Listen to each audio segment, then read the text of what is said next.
नमो नमः मित्राणि सादरं वन्दनानि अभिनन्दनानि च।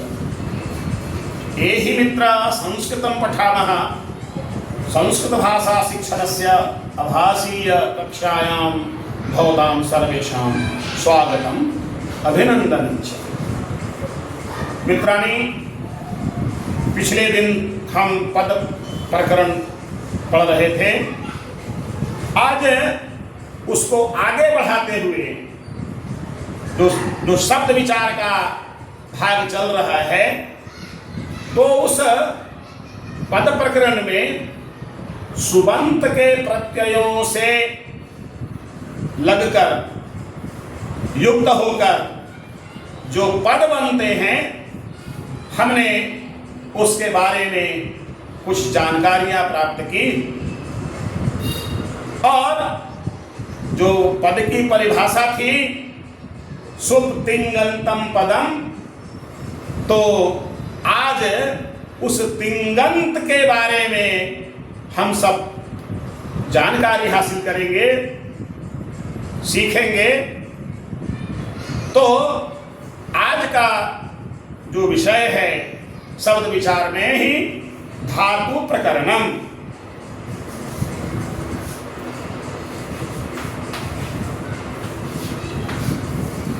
धातु प्रकरणम।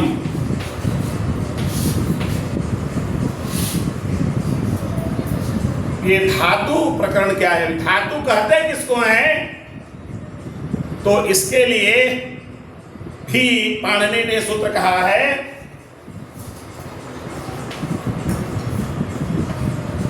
वादयो धातवः। वादयो धातवः। भू जोड़ आदि भवादि वादयो धातवः। भू भू जैसे भू आदि मतलब पाठ, गान, हास, चूर, ऐसे लिख। इस प्रकार के जो धातु हैं, जो क्रिया के स्वरूप हैं, तो जो भू आदि जो क्रियाएं हैं, ये जो क्रियाएं हैं, उसको व्यक्त करने के लिए जो हम पद का प्रयोग करते हैं, शब्द का प्रयोग करते हैं, वही तो धातु कहलाता है। तो ये धातु कोई इतना ही है ऐसा नहीं, बल्कि बहुत है। और इसके जो रूप बनते हैं, प्रत्यय तो एक ही लगता है। जो पठ में लगेगा वही चुर में भी लगेगा, वही गम में भी लगेगा, वही हस में भी लगेगा। तो रूप एक समान नहीं चलेगा, अलग अलग रूप चलेगा। जैसे भू भू का भवति भवतः भवन्ति, पठ का पठति पठतः पठन्ति। तो इसी पर एक छोटी सी कहानी आपको बता दूं, उसको भी ध्यान में रखिएगा। एक बालक पढ़ने गया था। काशी जी कहा, मैं काशी जी पढ़ने जा रहा हूं। अब क्या पढ़ा वहां नहीं पढ़ा, जो भी हो, कुछ समय व्यतीत करके जब घर लौटा तो उसके दादाजी ने पूछा, कुछ संस्कृत पढ़ा? अब तो जी दादाजी पढ़ा। शब्द रूप अब तो जी, धातु रूप अब तो जी, सब पढ़ गया। कभी अच्छा तो बताओ गम धातु का रूप बताओ। तो उसने कहा ये तो बहुत आसान है दादाजी, गमति गमता गमंती।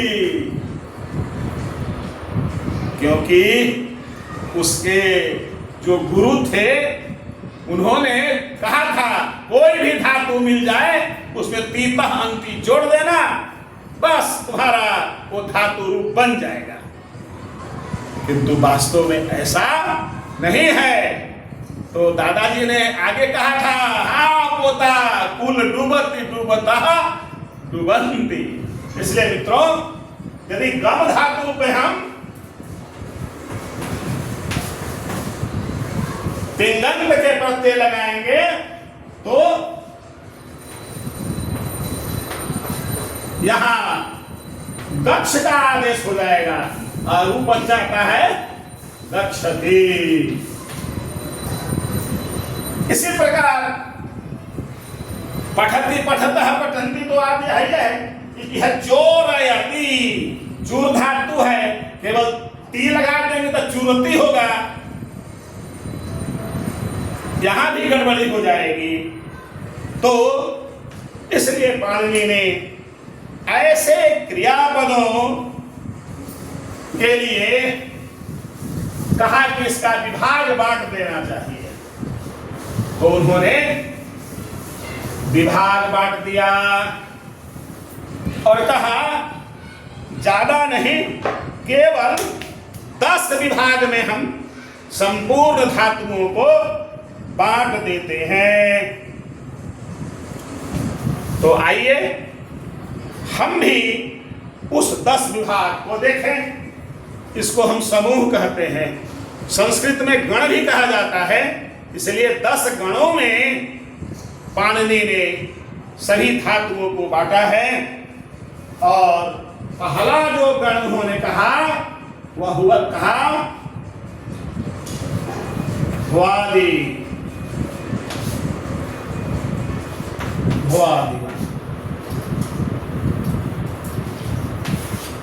पहला भवादि गण, इसी तरह से आगे अदादि गण सब में जोड़ते जाइए। तीसरा जुहोत्यादि,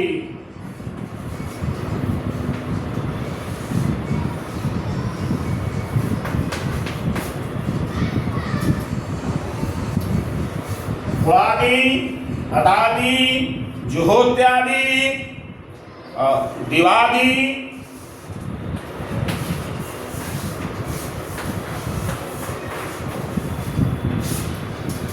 दिवादि, फिर स्वादि, तुदादि,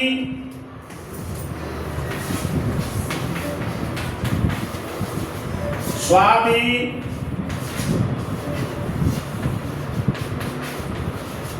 तुदादि,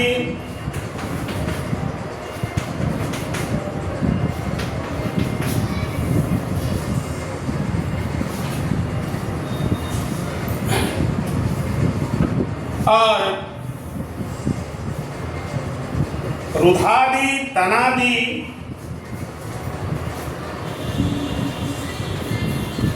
रुधादि,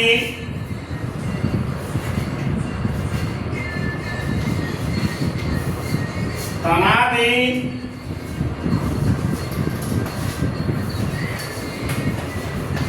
त्रयादि और चुरादि।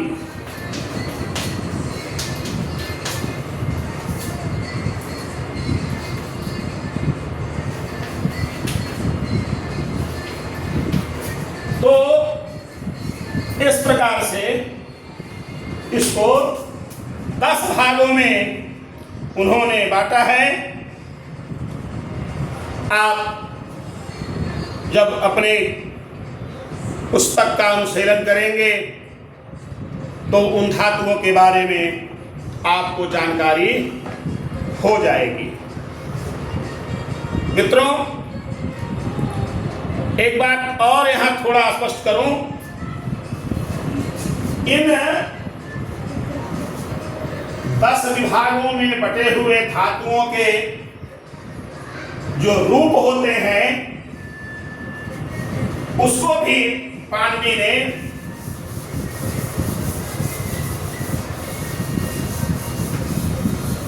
10 भागों में बांट दिया है। 10 भागों में बांट दिया है।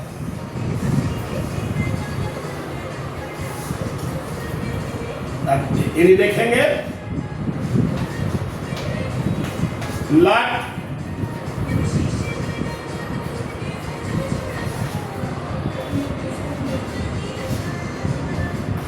लूट,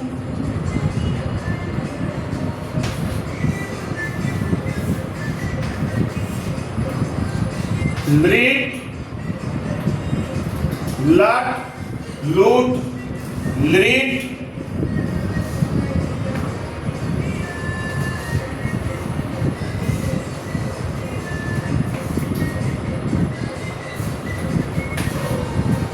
लिट, लट, लूट, लृट, लिट,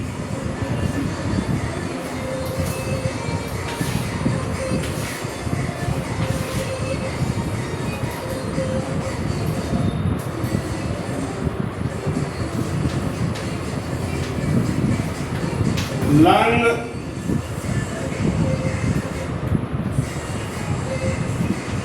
लुंग, लिंग,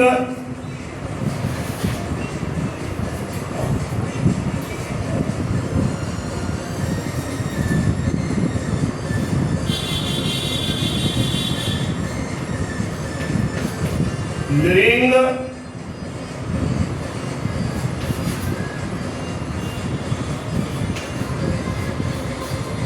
लेट और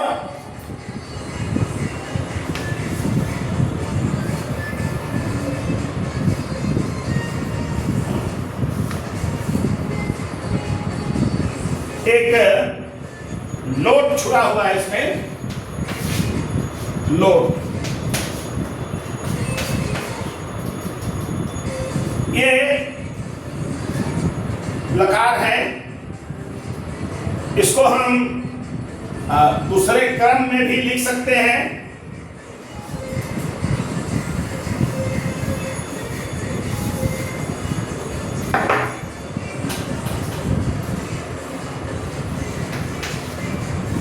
लोट, लेट, लंग, लुंग, लिंग,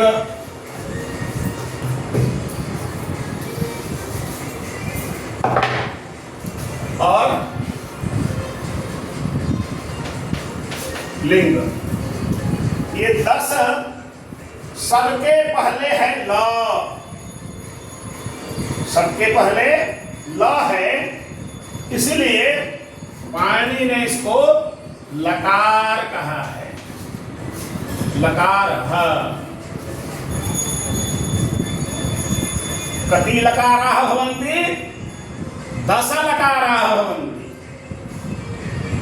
लकारों की कुल संख्या है 10। तो इस 10 की आवश्यकता शास्त्रों के लिए है, किंतु ये जो यहां लेट आप देख रहे हैं, लेट लकार, ये लौकिक व्याकरण में इसका प्रयोग नहीं होता है। इसका प्रयोग केवल वेद में होता है। शेष जो 9 लकार हैं उसका प्रयोग लौकिक व्याकरण में होता है। तो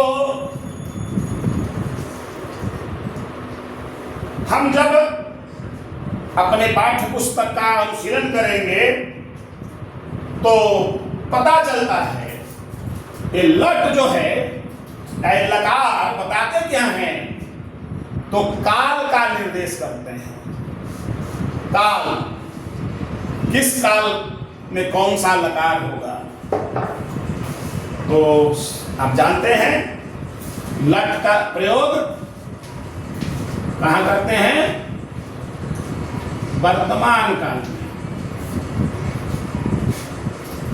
लट का प्रयोग वर्तमान काल में।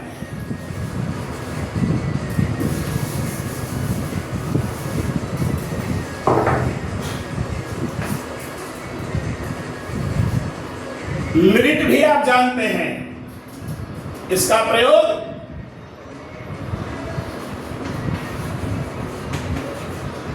भविष्य काल में है। और इधर जानते होंगे लंग, इसका प्रयोग ये भूतकाल में है। इसी तरह कुछ और भी हैं। लोट, ये आज्ञार्थक है, आज्ञा देने के अर्थ में। लिट का प्रयोग कहा गया है परोक्षे लिट, यानी हमारे सामने नहीं है लेकिन पीठ पीछे है, यानी वो बातें हो गई हैं, वहां लिट लकार का प्रयोग होता है। मुख्य रूप से आप जो हम लिंग लकार कहते हैं, जो विधि लिंग कहते हैं, जो 10वां था यहां,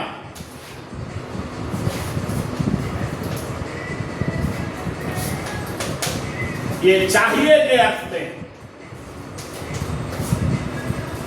जिसको कि हम विधि लिंग भी कहते हैं। और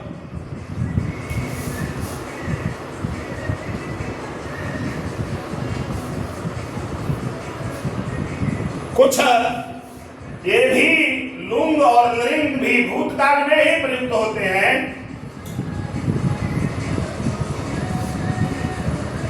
जो कभी बहुत पहले जो बातें हो चुकी हैं,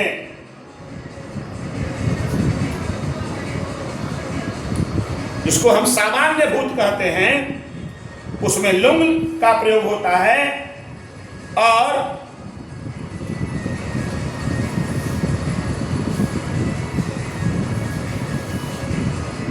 क्रियादि सिद्धि में लिंग का प्रयोग होता है। हम लुट का भी प्रयोग करते हैं, तो लुट का प्रयोग अनद्यतन काल में होता है। तो इस प्रकार से इन लकारों को बांटा गया है। और इन लकारों के अनुसार हम जो तिङन्त के प्रत्यय हैं, पद प्रकरण में हमने 2 पढ़ा था, सुबंत और तिङन्त। इसके सु औजस अम औसस, ये 21 जो प्रत्यय हैं उसको हमने जाना था, और आज तिङन्त के प्रत्यय को जानेंगे। तो ये जो तिङन्त के प्रत्यय हैं,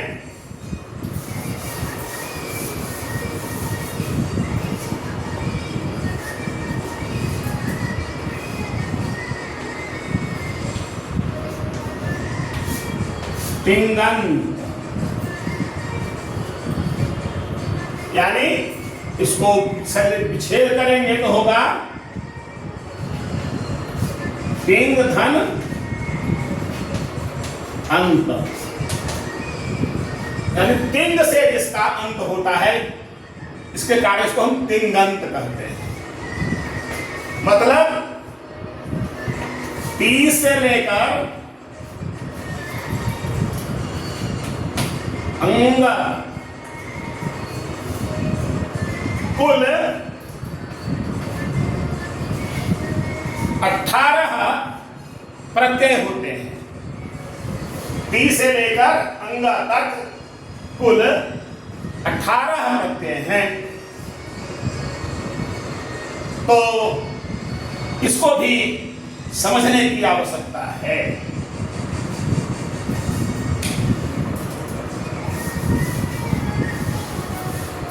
इसको समझने के लिए जो हमने पुरुष आपको बताया था, सर्वनाम प्रकरण पढ़ाते समय उत्तम पुरुष और मध्यम पुरुष और प्रथम पुरुष से अन्य पुरुष भी कहते हैं, हमने जिक्र किया था। तो उसी के आधार पर इसके प्रत्यय भी होते हैं। तो जैसे प्रथम पुरुष कहलाता है पहले, प्रथम पुरुषः, मध्यम पुरुषः,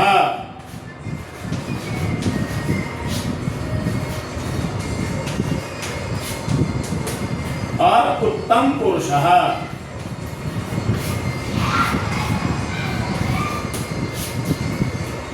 वचन उसी प्रकार से है, एक वचनम, द्विवचनम और बहुवचन। तो इसका पहला जो प्रत्यय है तीनों वचन के अनुसार टी से शुरू होता है, बताया था मैंने। टीप, तस, झी, टीप, तस, झी। और मध्यम पुरुष में सी,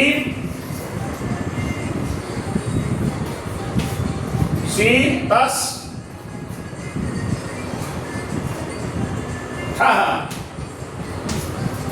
सी, ठस, ठः। और उत्तम पुरुष में मी, वस, मस। ये 9 प्रत्यय हैं। टी, तस, झी, सी, तस, ठः।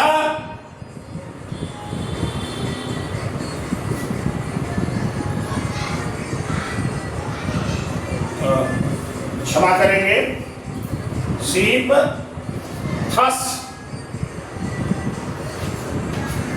सीप, थस, ठः, मीप, वस, मस। ये 9 प्रत्यय हैं। और इन्हीं 9 प्रत्ययों के रूप के मिलने से लट लकार में भी रूप बनते हैं, नृट लकार में भी रूप बनते हैं, लंग लकार में, लोट लकार में, लिंग लकार में, लोट लकार में। यानी 9 जो लकार हैं उसमें एक लगते हैं। इनके अलावे 9 और हैं।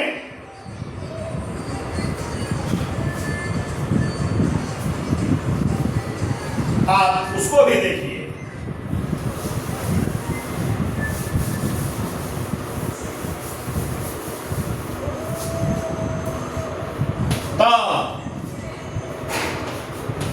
ताम, झ, त, अताम, झ।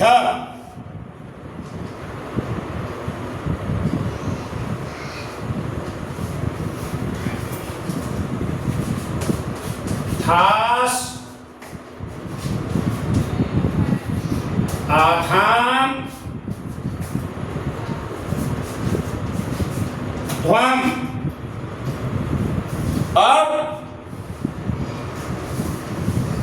उत्तम पुरुष में ईट, वही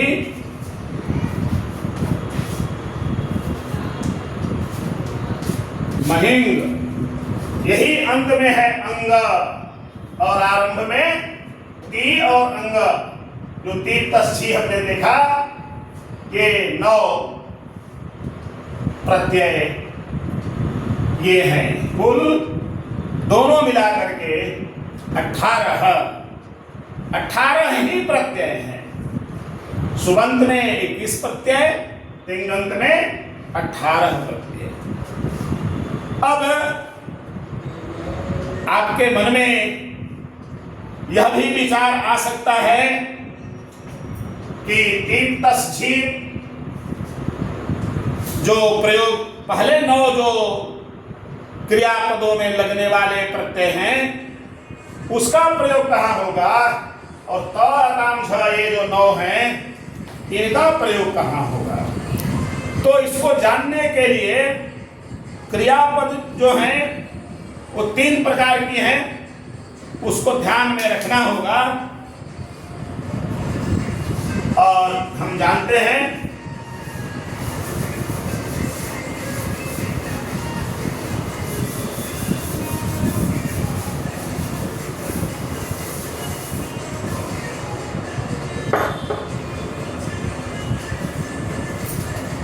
क्रिया को 3 भागों में बांटते हैं।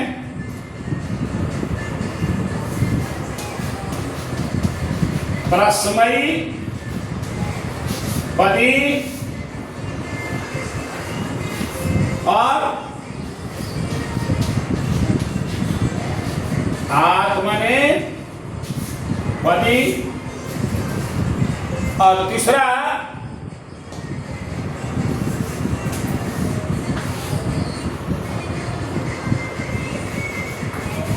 उभयपदी।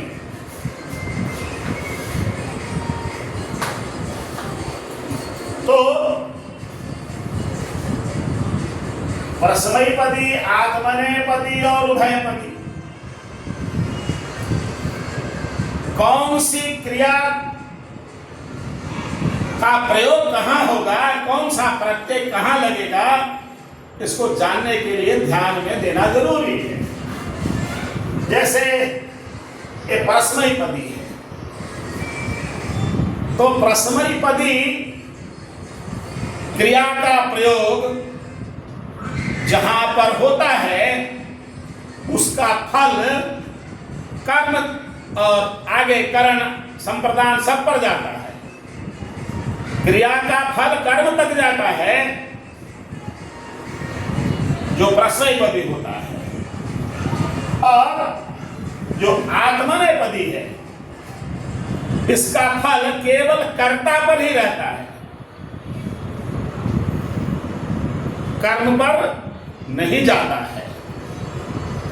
और कुछ जो उभयपदी हैं इसमें दोनों रूप बनते हैं, आत्मनेपदी का भी और परस्मयीपदी का भी, इसलिए इनको उभयपदी कहा गया है। जैसे इसका उदाहरण आप लीजिए,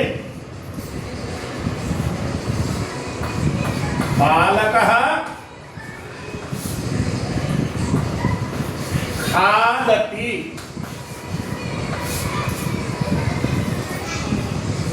बालकः खादति, बालक खाता है। तो मन में आएगा ना क्या खाता है, तो उत्तर मिलेगा ना, भात खाता है कि रोटी खाता है, ओदनम खादति, रोटिकां खादति, रसगोलकं खादति, मिष्टान्नम खादति, आएगा, यानी कर्म तक जाएगा, इसलिए वह परस्मयीपदी है। और बालकः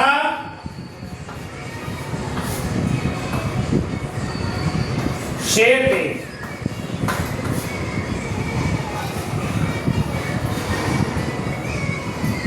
बालकः शेते, बालक सोता। तो कौन सो रहा है? बालक। इसका फल किसको प्राप्त हो रहा है? इसको। इसलिए ये परस्मैपदी न होकर के आत्मनेपदी। आत्मनेपदी और परस्मैपदी जानने के लिए एक सरल तरीका है। कोई भी बात आपके सामने आ जाए और यदि कहा जाए कि ये परस्मैपदी है कि आत्मनेपदी बताइए, तो क्रियापद के साथ उसके पहले किम लगाइए।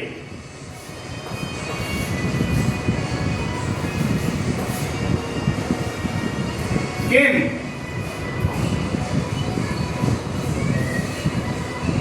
और यदि उत्तर मिल जाए तो परस्मैपदी, उत्तर नहीं मिले तो आत्मनेपदी।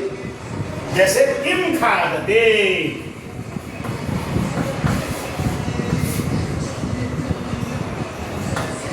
किम खादते, क्या खाता है? तो अभी हमने उत्तर दिया था, ओदनम खादते, रोटिकाम खादते, आम्रम खादते, रसगोलकम खादते। और यदि किम शेते, क्या सोता है? इसका कोई उत्तर मिलेगा क्या? नहीं मिलेगा। तो किम लगा करके प्रश्न करने पर यदि उत्तर मिल गया तो परस्मैपदी, नहीं मिला तो आत्मनेपदी। ये हमको समझना चाहिए, क्योंकि इसी तरह से ये जो आगे जो अपनी बात हम बढ़ाने वाले हैं, वह क्रिया का जो भेद है,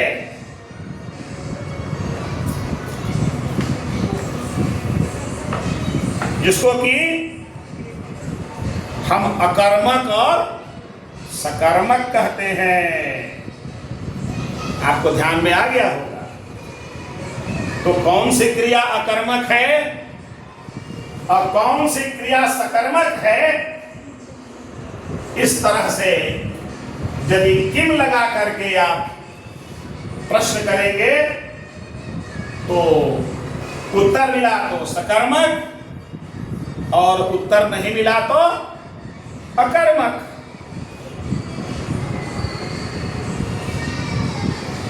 इस प्रकार से हम अकर्मक और सकर्मक क्रिया को समझ सकते हैं।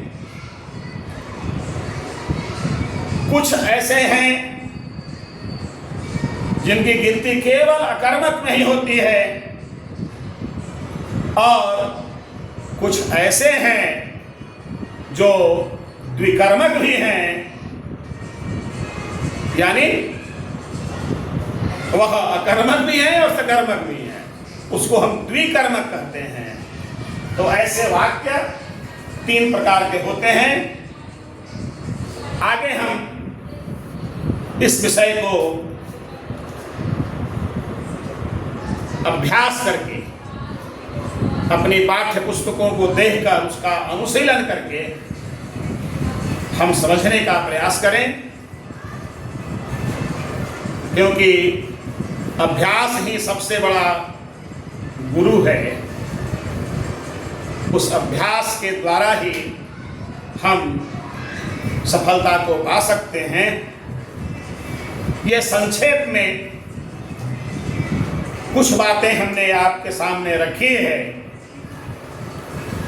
एक, मुझे लगता है कि चलते चलते इस विषय को समाप्त करते करते मैं यह भी बता दूं कि ऐसे जो क्रियापद हैं वो भी 2 प्रकार के होते हैं, सेट और अनिट। ये तो हुआ ही, इसके अलावे सेट और अनिट, सेठ।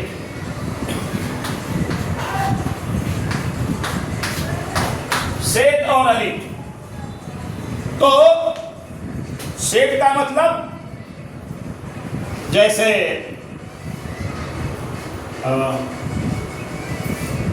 आप पठ धातु का रूप बना रहे हैं तो लृट लकार में यदि इट का आगम होता है तो वह सेठ कहलाएगा। लृट लकार में यदि सेठ इट का आगम नहीं होगा तो अनिट कहलाएगा। जैसे भू धातु लृट लकार में जब वो बनाएंगे तो बनेगा भविष्यति। यहां भू में जो ई आया है यही इट है। टकार का लोप हो जाता है, केवल ई बच जाता है। भविष्यति, लेखिष्यति, पठिष्यति, गमिष्यति, ये सभी सेठ वाले हैं। और अनिट बाधा, दास्यति, यहां पर इट का आगम नहीं हुआ है, इसलिए ये अनिट है। वैसे हमारी जो व्याकरण की पुस्तक संस्कृत सुबोधिनी है, आप उसका भी अनुशीलन कर सकते हैं। आप उसे भी देखिए, विस्तार से ये सारी बातें आपके समझ में आएंगी। और एक और निवेदन करता हूं, सही क्रियापद के रूपों को इस श्यामपट के माध्यम से पढ़ाना मैं उचित नहीं समझता, किंतु आपके ज्ञान के लिए जो हमारा YouTube चैनल है उसके पोस्ट पर एक क्रियापद के भी रूप क्रमशः जाएंगे। आप उसे वहां से भी देख सकते हैं, सीख सकते हैं। आज के लिए इतना ही। फिर अगले दिन अगले विषय के साथ आपके सम्मुख आऊंगा। तब तक के लिए नमो नमः।